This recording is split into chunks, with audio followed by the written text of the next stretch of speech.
Yeah. Okay, hey guys, Aaron Elton here. I'm standing on our farm, Priceless Farms, and we're actually standing in what we call the Bavubuka Center, which was originally constructed as a daycare center for all of the different shambas that are living on our land, which is families who are living under the contractual agreement to work on our land with us, to rehabilitate the forest, but also to grow the staple foods for their own consumption and for markets.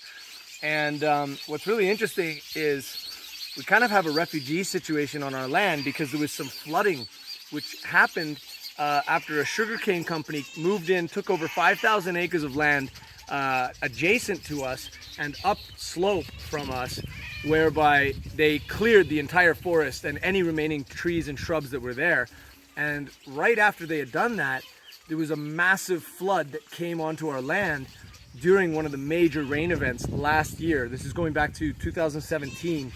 And so this community center that we were originally building for the daycare center actually had to be used now to house these 3 families whose houses were completely crushed by this flood.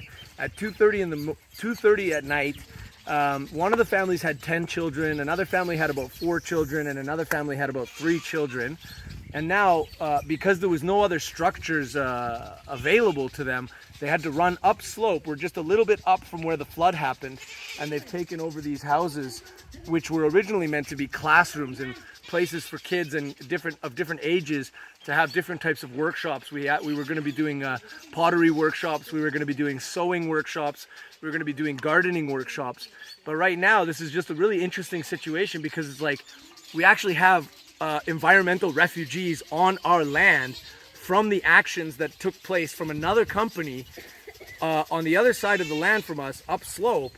And I don't even think they know what happened. I mean, we haven't really told them. In Uganda, it would be very difficult to take any sort of action on that.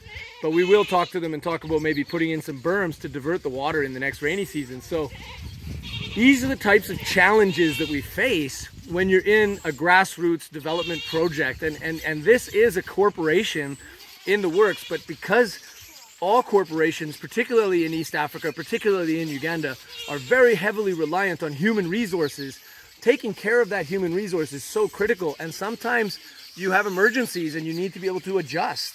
And that's why it's so good to have such a diversity of different structures, of different buildings and different projects going on at the same time. Because when one project suffers, or when one element suffers, case in point, 3 families' houses being destroyed by a flood, you have another place for them to go. So we're hoping to turn this back into a Bavubuka center, a youth center, a daycare center, where these families need to get their homes back. We need to rebuild their housing for them and get them back into their own places, and then upgrade this whole situation into what it was originally intended to be.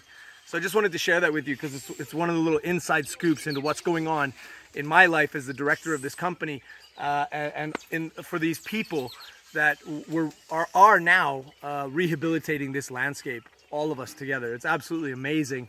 And yeah, it's just an interesting challenge, so to speak, that we're facing here, but we're facing it very well. You can see they have running water here coming from our top water tank.